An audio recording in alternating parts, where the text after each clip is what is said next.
Sejak tanggal 3 bulan Maret tahun 1924, fase yang ketiga berakhir.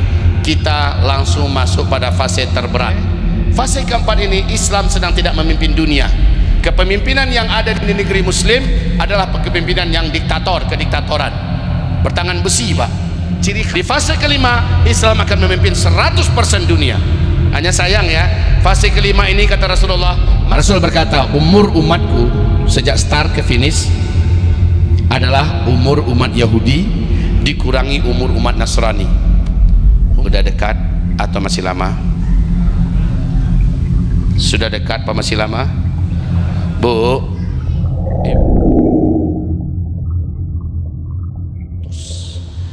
sejak Nabi diutus itu dimulai start akhir zaman, ya.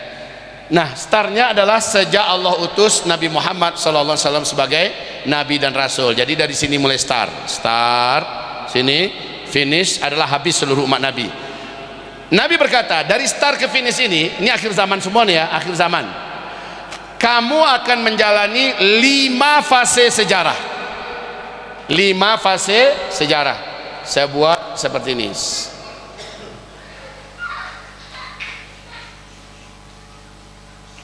Ya.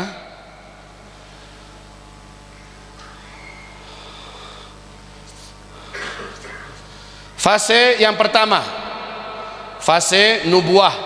Yang memimpin fase pertama ini langsung Nabi besar Muhammad sallallahu alaihi wasallam. Lamanya 23 tahun. 13 tahun di Mekah, 10 tahun di Madinah. Setelah Nabi meninggal, masuk fase kedua. Fase kedua yang memimpin umat Nabi adalah sahabat-sahabat Nabi dengan sistem khilafah Islamiyah, konsep kenabian.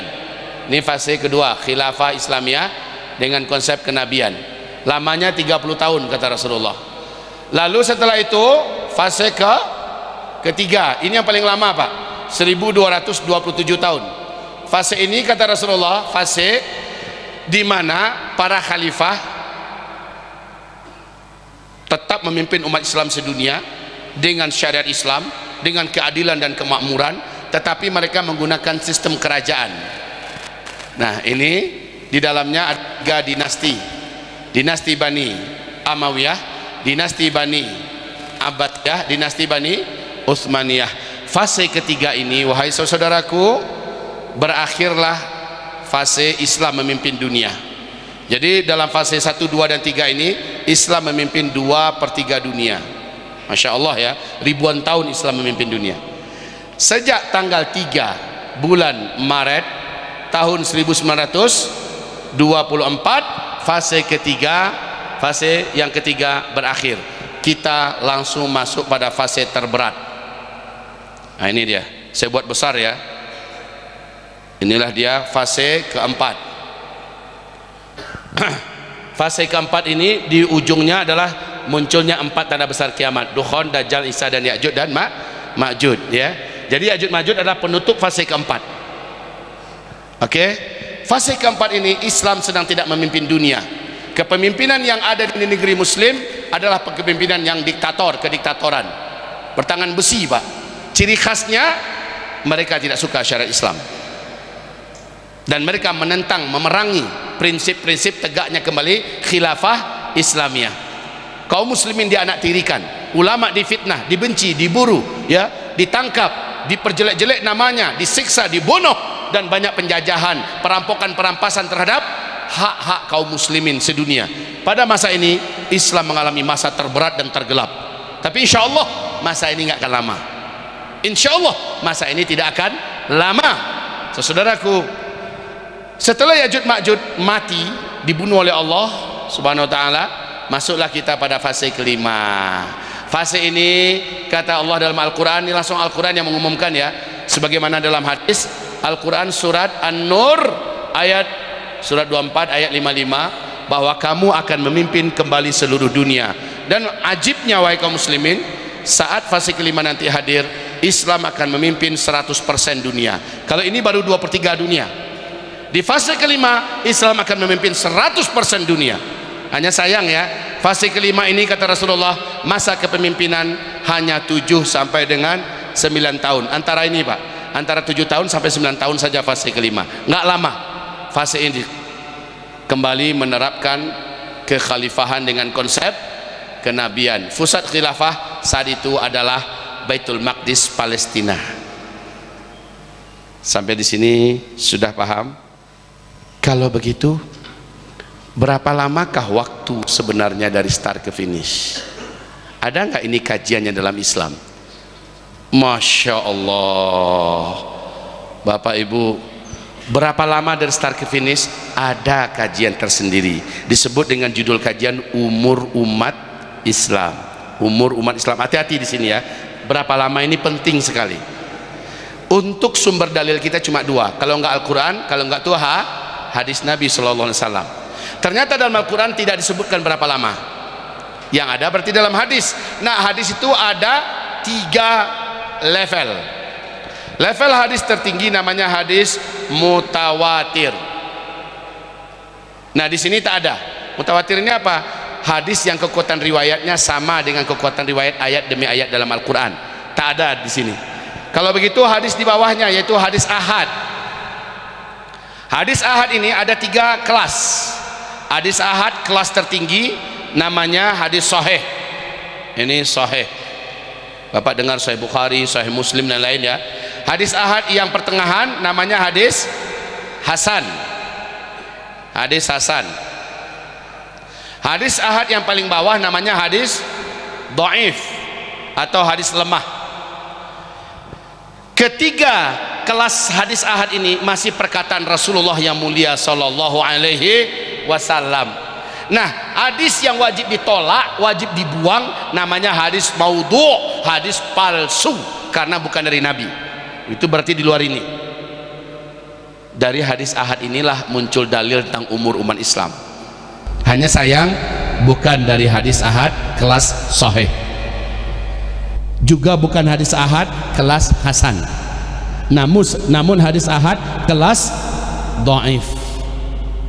Nah, dengan ini kita wajib menggunakan adab-adab berinteraksi dengan hadis dhaif. Apa adab-adabnya? 1.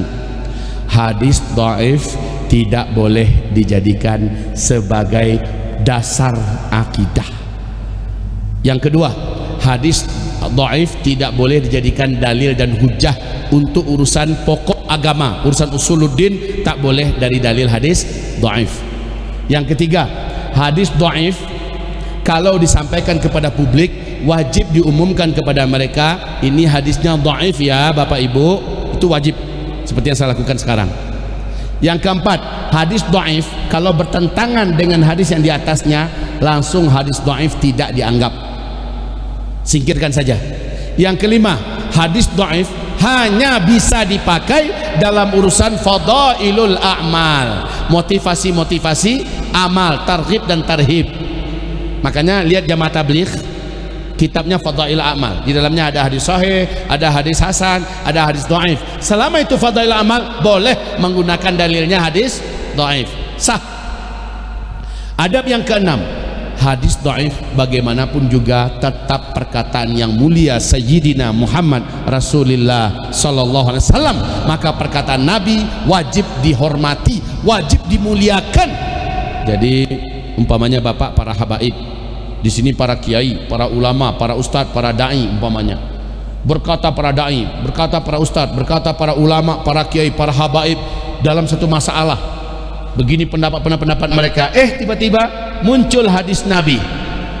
Hadis Nabi qala Rasulullah berkata di masalah yang sama, cuma status hadisnya dhaif. Sepakat seluruh ulama ahli hadis mengatakan, buang semua perkataan manusia, dahulukan perkataan Rasulullah, karena perkataan Rasulullah lebih tinggi di perkataan manusia mana saja. Jadi ini adabnya. Maaf, ada satu kelompok di Indonesia ini mengatakan kami hanya terima hadis sahih saja, hadis dhaif kami tak terima. Kurang ajar itu, karena dia secara tidak langsung menolak kata-kata dari Rasulullah. Kita wajib terima hadis dhaif, ada adabnya, tapi adab ini harus diindahkan. Oke ya, lanjut. Selanjutnya adab yang ketujuh, hadis dhaif kalau berbicara tentang hal yang gaib, maka cukup dijadikan sebagai pengetahuan dan ilmu saja, tak usah dijadikan sebagai akidah. Tapi nanti kalau terjadi sesuai dengan kenyataan seperti yang digambarkan dalam hadis dhaif, langsung hadis dhaif ini naik ke tingkat sahih dan wajib kita yakini kalau sudah terjadi sesuai dengan kenyataan. Terakhir, hadis dhaif bila ternyata muncul riwayat-riwayat yang lain yang mendukungnya dari jalur yang berbeda-beda, hadis dhaif naik statusnya setingkat ke atas menjadi hasan li ghairi. Awas, ini ilmu mustalah hadis ya. Jadi naik statusnya dari dhaif ke hasan li ghairi. Nah, permasalahan ini ruang lingkupnya dalilnya hadis dhaif dan hasan li ghairi. Sampai di sini paham? Oke, sekarang berapa lama dari start ke finish? Dari satu kelompok hadis dari Abu Daud, Rasul berkata, umur umatku sejak start ke finish adalah umur umat Yahudi dikurangi umur umat Nasrani. Umur umat Yahudi sejak Nabi Musa diutus sampai Nabi Muhammad lebih kurang 2000 tahun. Umur umat Nasrani sejak Nabi Isa diutus sampai Nabi Muhammad 600 tahun. Jadi 2000 kurang 600 berapa? 1400 hitungan hijriah tentunya. Ini baru satu kelompok hadis ya. Di hadis kelompok yang lain dari Abu Daud, dan ini jalurnya hasan li ghairi karena riwayatnya banyak, periwayatnya banyak. Apa kata Rasulullah? Umur umatku sejak aku diutus sampai seluruh umat ini Allah wafatkan serentak nanti di akhir zaman, di sisi Allah hanya 1 hari saja, hanya 1 hari saja. Lalu Allah menambahkan untuk umatku setengah hari lagi, jadi 1,5 hari. Saya bertanya pada Bapak Ibu, 1 hari di sisi Allah berapa lama kita menghitung di bumi, di dunia? 1000 tahun. Dalilnya surat As-Sajdah ayat 5 ya. Yudabbirul amra minas sama'i ilal ardi thumma ya'ruju ilaihi fi yaumin kana miqdaruhu alfasanah. 1 hari di sisi Allah kalian menjalaninya dan menghitungnya di dunia 1000 tahun. 1,5 hari jadi berapa? 1500 tahun hitungan hijriah. Jadi di sini ada 2 kelompok hadis, 1400, 1500. Yang benar yang mana? Ini domainnya para ahli hadis ya. Jangan tanyakan ke dokter gigi ini, jangan datangkan ke pakar arsitek dan sebagainya. Ini domainnya para ahli hadis. Tanyakan pada ulama ahli hadis. Maka dengan ini hampir sama dengan ini. Di hadis yang lain Nabi mengatakan 7 tahun, di hadis yang lain Nabi mengatakan 9 tahun. Berarti antara 7 sampai 9 tahun. Begitu juga begini, Pak Jumhur ulama hadis mengatakan umur umat Islam dari start ke finish adalah antara 1400 ke 1500 tahun hitungan hijriah. Kita sudah tahun berapa sekarang? 1444 hijriah. Ya Allah. Tapi dalam hal ini Bapak Ibu, saya lebih takjub dengan redaksi bahasa oleh Imam ahli hadis dunia Al-Hafiz Imam Ibnu Rajab Al-Hambali. Beliau berkata, umur umat Islam sejak Nabi Muhammad diutus oleh Allah sebagai Nabi dan Rasul dan wafatnya serentak umat Nabi Muhammad ini sedunia di akhir zaman adalah lebih dari 1400 tahun, tapi takkan lewat dari 1500. Takkan lewat dari 1500. Ini redaksi bahasa yang paling pas menurut saya. Wahai Bapak Ibu, kalau gitu tinggal ngitung kita yuk. Sekarang tahun berapa? 1444 Hijriah. Ini Hijriah itu ngitungnya dari mana?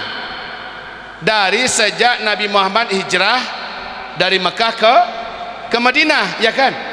Lah, menghitung umur umat Nabi bukan dari sejak beliau hijrah, tapi sejak Allah angkat beliau sebagai Nabi dan Rasul. Artinya beliau menjadi Nabi dan Rasul di Mekah 13 tahun sebelum hijrah. Maknanya 13 tahun ini wajib ditambahkan kemari. Betul tidak? Wajib ditambahkan 13. Jadi berapa? 1457. Ini kita ambil angka aman aja ya. Ambil angka full 1500. Bisa jadi kurang dari ini nih padahal, tapi kita ambil angka aman 1500, tinggal dikurangi aja lagi. Berapa? 1500 kurang 1457 tinggal berapa? 40. ini maksimal ya, maksimal 43 tahun lagi tersisa ke depan untuk kita orang Islam sedunia hidup di muka bumi ini. Allahu Akbar. Udah dekat atau masih lama? Sudah dekat apa masih lama? Bu, ibu, udah dekat apa masih lama? Dekat apanya, Bu?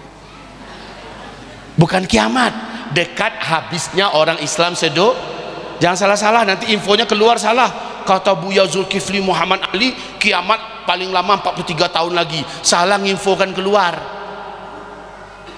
Saya tidak bicara kiamat, tapi habisnya umat Islam paling lama tersisa waktu menurut uraian hadis di atas adalah 43 tahun lagi. Ya Allah, berarti kalau begitu Dukhon, Dajjal, Isa, Ya'juj Ma'juj, fase kelima semuanya dalam waktu yang dekat harusnya akan mulai terjadi. Takbir. Dengan mendengarkan uraian ini, semestinya Bapak menirulah kepada para sahabat. Saat sahabat yakin tak lama lagi kiamat, seluruh mereka bersemangat menjalani hidup mereka untuk menegakkan misi mereka ada di dunia, menyembah Allah sebaik-baiknya penyembahan dan memperjuangkan agama Allah, menghidupkan agama Allah, berkorban untuk agama Allah, berjihad untuk agama Allah secara totalitas. Ini yang dilakukan oleh seluruh sahabat, Pak, setelah mereka yakin kiamat sangat dekat. Harusnya apa yang mereka lakukan akibat keyakinan itu, kita hari ini melakukan hal yang sama seperti para sahabat melakukan. Semangat kita, Pak, semangat menyembah Allah, semangat berbuat amal soleh, semangat beribadah, dan juga bersemangat menghidupkan agama Allah, semangat berkorban berjuang untuk agama Allah. Itu yang seharusnya hari ini seperti para sahabat 1400 tahun lebih yang lalu. Dan mereka semuanya beruntung tidak? Mereka meninggal dunia sementara amal mereka maksimal. Beruntung tidak? Saya ngajak hal yang sama hari ini. Setelah kita tahu ini dekat banget, alah Pak Kiai, Pak Ustadz, itu kan hadis dhaif. Baik, saya sudah katakan dari awal hadisnya dhaif. Tapi ini masih perkataan Rasulullah enggak? Gitu pertanyaannya. Masih perkataan Rasulullah tidak? Masih. Hormati. Kayak gitu adabnya. Kaum muslimin, hamba-hamba Allah yang saya cintai. Selesai. Dah, sekarang selesai. Minta tambah lagi.